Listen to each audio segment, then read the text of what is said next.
I got voluntold, and I started becoming a group run leader that way, and just keep showing up and just being a welcoming face for people. But sometimes you meet people that change your life forever. So our first unofficial date was a Queens Distance Runners race. And is that now your wife? That is, as of 2 weeks ago. We have people on our team that qualified for the Olympics. They're that fast, they're that dedicated. And we have people that they're just starting out.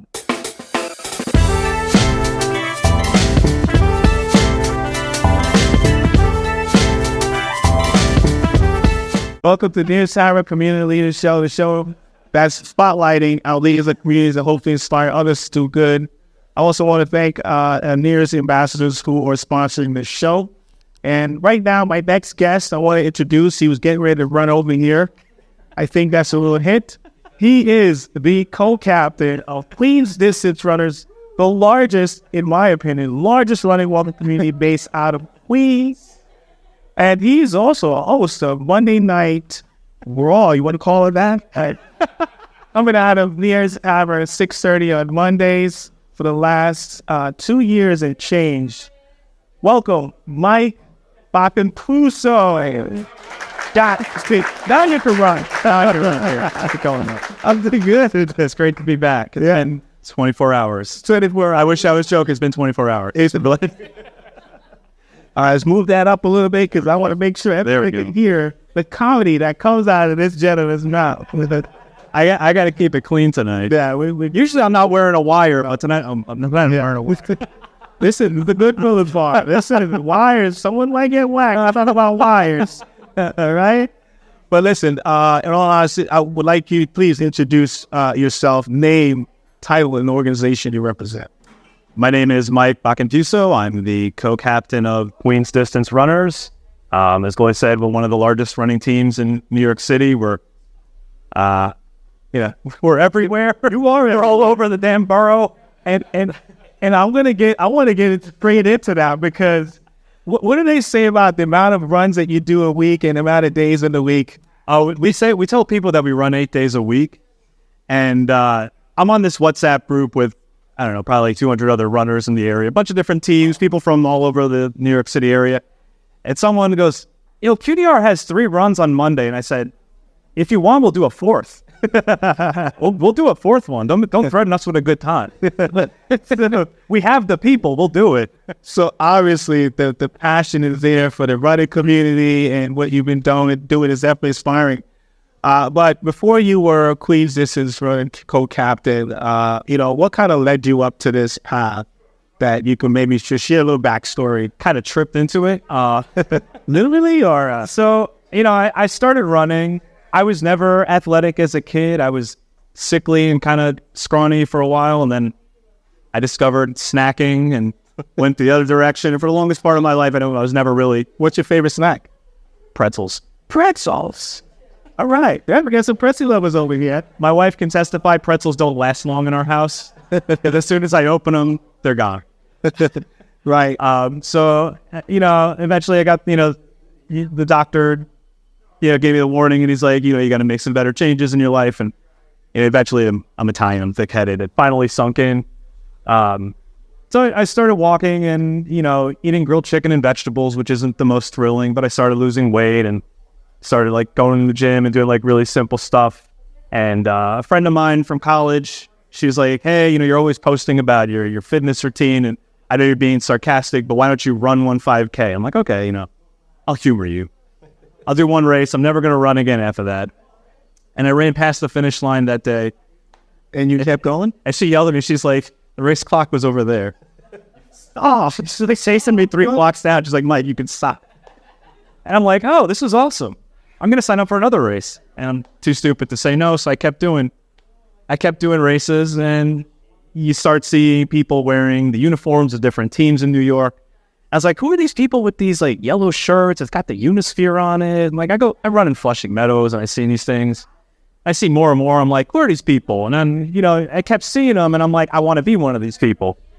And I joined QDR at the fall of 2018, and in spring of 2019, we're doing a run in Forest Park one weekend, and we're driving down. I'm driving our co-founders, Kevin and Maria. We're driving to Forest Park. And I'm saying, oh, yeah, blah, blah, blah, Forest Hills. Here's the Kessel Street, like the Kessel Run in Star Wars.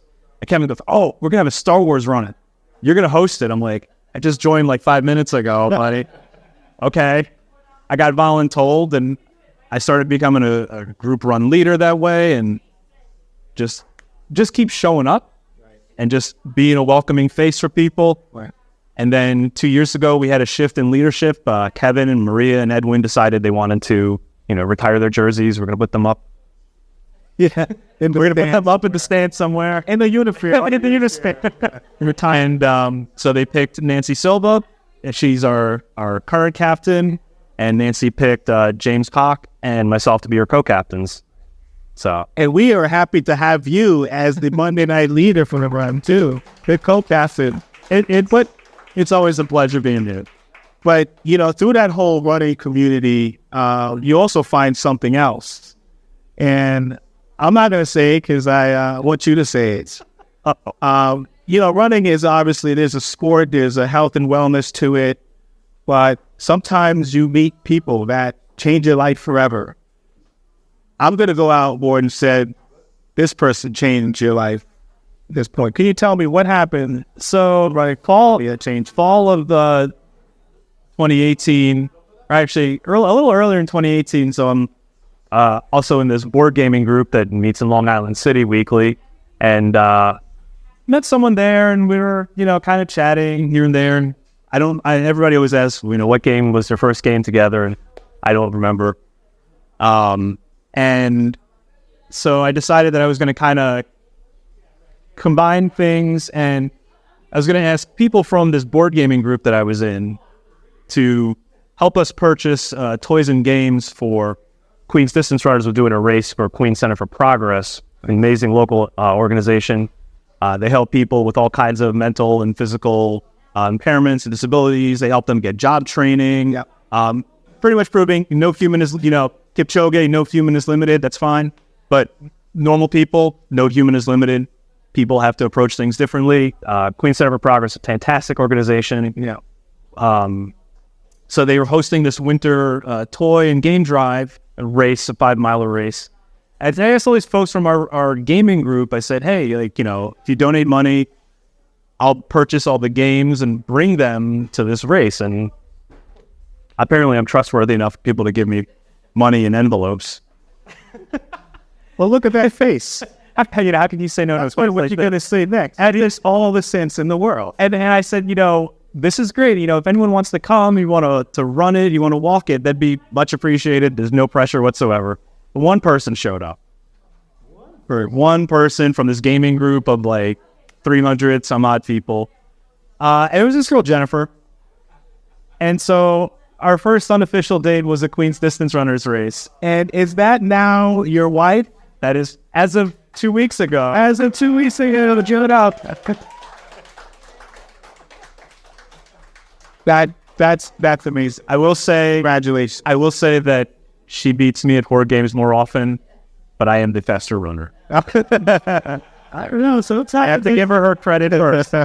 I struggle to beat her in any game. Tell me a little bit about the members of Queens Distance Runners. Who are they? What are they trying to achieve? People have asked me similar questions. They're the average person in QDR. Who are they? And I say, it's honestly hard for me to say who the average person is. We have people on our team that qualified for the Olympics. They're that fast. They're that dedicated. And we have people that they're just starting out. They just want to. They want to make a healthy choice. They don't care about speed. They just want to finish. We have people on our team that they're first generation immigrants. We have people on our team that, they've been here, they've had generations in the New York City area. We have people that came from other cities, like my wife is from Chicago. We have transplants, we have natives, we have people that moved here from all over the world. Queens is the most diverse borough, the million languages being spoken. So so you said that people actually run marathoners. I'm not a marathoner. You don't have to. Life is a marathon. What do you do with those people that are not marathoners? How do they fit in? You know, there's people that they come to a group run and they're kind of timid. I can tell, because I was like that previously. You can't tell. Like, my wife is going to say, I don't know when he doesn't shut up, but there's no way you're timid. So there are people that come and but how do you make them feel part of this? Because, I know I started running with you guys, and I'm like, I stand out there and I started getting the gear.